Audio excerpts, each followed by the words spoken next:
Today I'm going to step back for a second on calculus and review a little bit of pre-calculus and algebra 2. I'm going to review asymptotes and holes with you. In today's lection, I want you to be able to find the holes, vertical asymptotes, horizontal asymptotes, and slant asymptotes. So we've talked about all those in the past, but we're going to bring it back to the present today.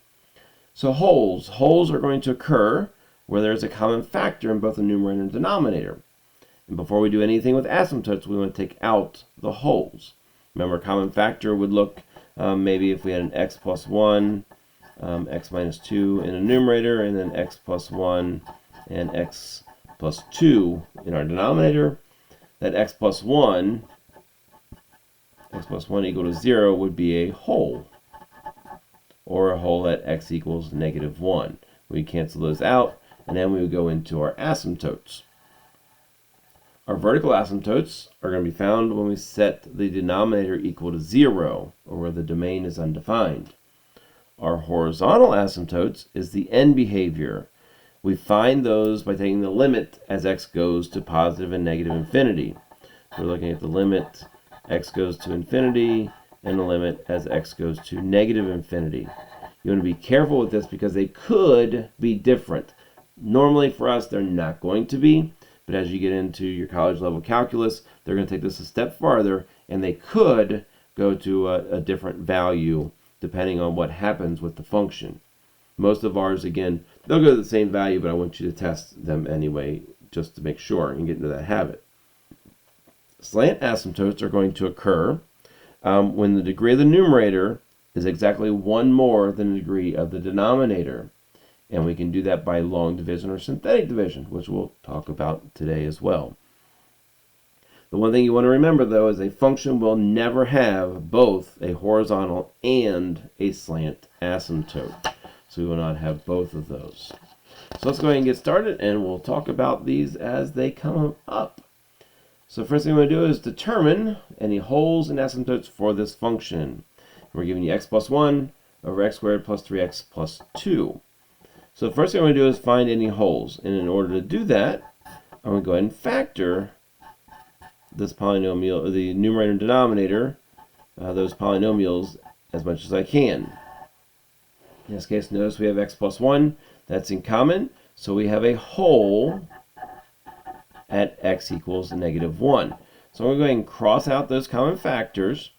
And now I'm going to be interested in just the function 1 over x plus 2 for our asymptotes. So, first thing I'm going to do is find my vertical asymptotes. My vertical asymptotes are going to take the denominator and set it equal to 0. So I take x plus 2, set it equal to 0, and I get x equals negative 2. So that's a horizontal or a vertical asymptote. My horizontal asymptote is going to be taking a limit as x goes to infinity and as x goes to negative infinity of the function 1 over x plus 2. And as x gets larger and larger and larger, remember as we take a limit as x goes to infinity, we get rid of the excess information. So we can get rid of that plus 2. And we look at just 1 over x. As x gets larger and larger and larger, that bottom gets larger and larger and larger. But 1 divided by that gets smaller and smaller and smaller, and we go to 0. Likewise, as x goes to negative infinity, as x gets smaller and smaller and smaller, x plus 2 gets smaller and smaller and smaller. You can think of the number as getting more negative if you want. And then 1 divided by a number that's smaller and smaller and smaller and smaller is going to go to 0 as well. So we end up with the horizontal asymptote of y equal to 0. And recall, if we have a horizontal, we don't have a slant. So there will be no slant asymptote for this problem. And we're done. We found it. We found the holes, vertical, horizontal, and no slants. Here's another one, x minus 5 over 2t plus 7. If you want to change them to x's, you can. So no factoring that we can do. They're both linear terms, so we can't factor them. So there are, in this case, no factors that are the same, so we know there's no holes. Go ahead and do our vertical asymptote. Our vertical asymptote occurs when a denominator equal to 0. So 2t plus 7 equals 0. So t equals negative 7/2 is going to be our vertical asymptote. And our horizontal asymptote, we're going to take the limit as t goes to infinity and the limit as t goes to negative infinity. So as t goes to infinity, we have t minus 5 over 2t plus 7. I'm going to put those in there. So as t gets larger and larger and larger, again, we can remove the excess information, and we end up with t over 2t, and that's going to reduce to 1/2. Likewise, on our last part here, as t goes to negative infinity, again, the negative 5 and the plus 7, we get rid of the extra stuff. We can reduce t over 2t, which gives us 1/2. So we have a horizontal asymptote of y equals 1/2.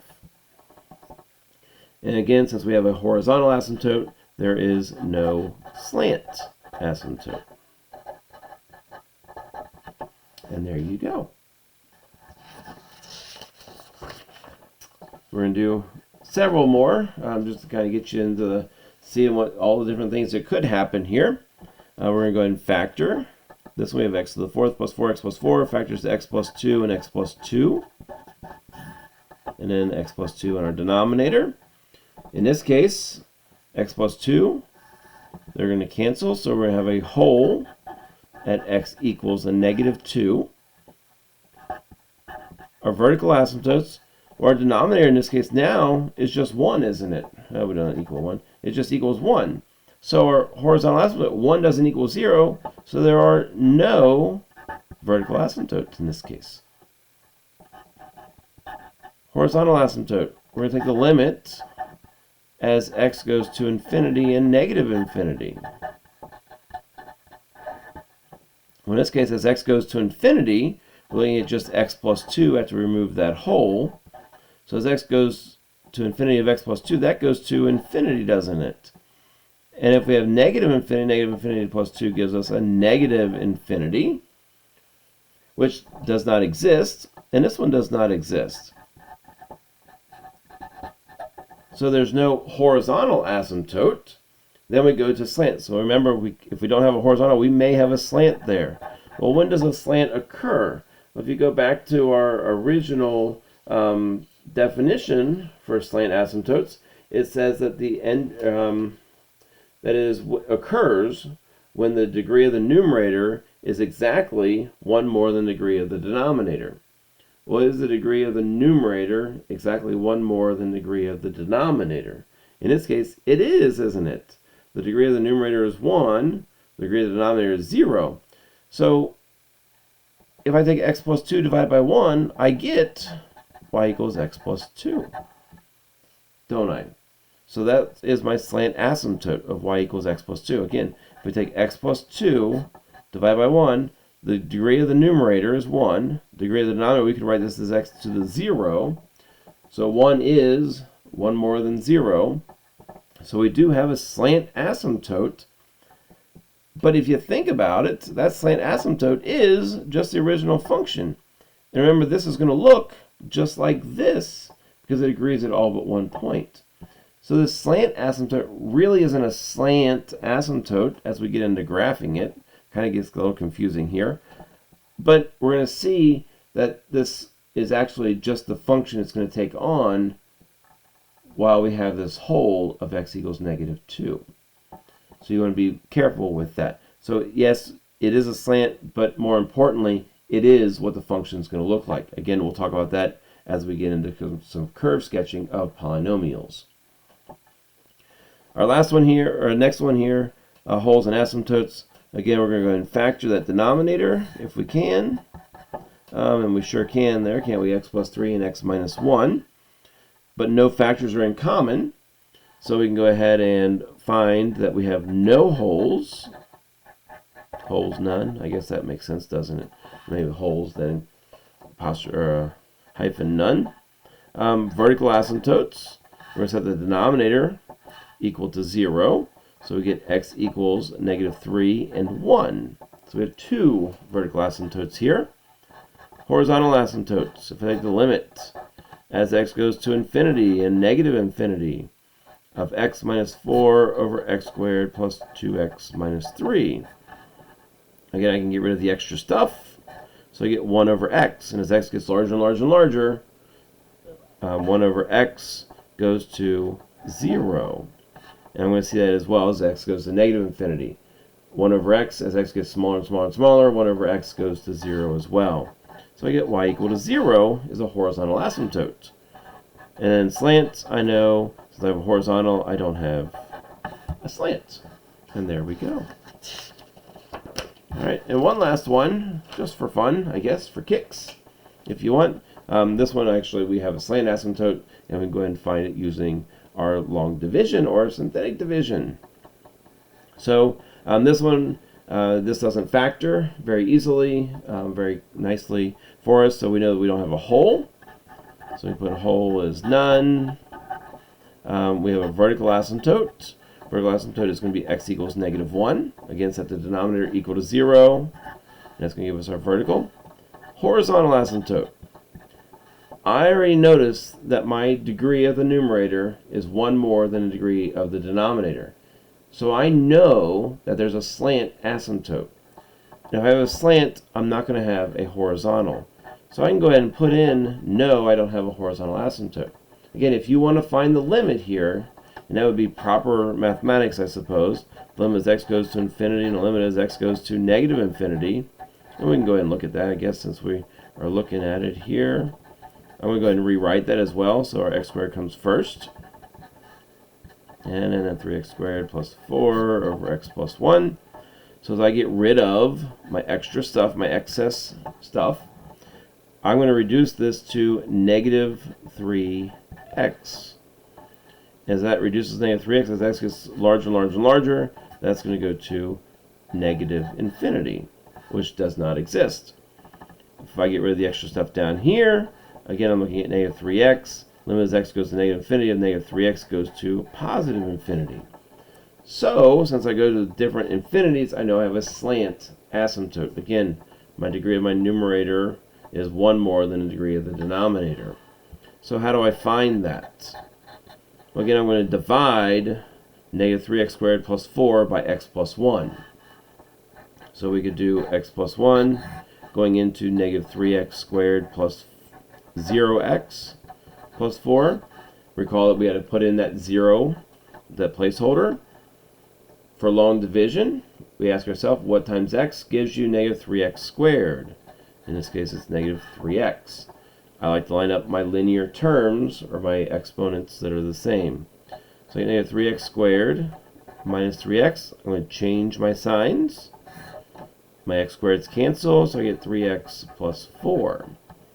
Now I ask myself, x times what gives me 3x? In this case, it's 3, isn't it? So I multiply 3 to x plus 1, and I get 3x plus 3. Again, change my signs. X's cancel, I'm left with 1. That's my remainder. The nice thing with slant asymptotes, we get rid of the remainder. We're not interested in it. We're only interested in this nice, clean top part here. So our slant asymptote is going to be y equals negative 3x plus 3. Again, removing that remainder. If you want, you could do this with synthetic division. That's where we put the opposite of the numbers of what's with x, or the 0 in the box, which is negative 1. Then we take the coefficients of what we're dividing it into. So negative 3, 0, and 4. Again, we got to put in a placeholder. We brought down negative 3. So we get negative 3, multiply negative 1 to negative 3, and we get 3. Add down, we get 3. Negative 1 times 3 gives us negative 3. Add down, we get 1. Again, this last term is the remainder. We have 0, no x's, or x to the 0. Then we add in an x to the first, x to the second, on and on. So this also gives us y equals negative 3x plus 3. So I don't care at this point, because we did it last year. We did long division. We also spent some time on synthetic division. So we did this in Algebra 2 and pre-calculus. Doesn't matter to me which way you do it. Notice we get the same answer for our slant asymptote. So that gives you an idea of and a review of our holes, our vertical asymptotes, our horizontal asymptotes and our slant asymptotes. Good luck, enjoy. If you have questions, let me know. Bye. Good luck.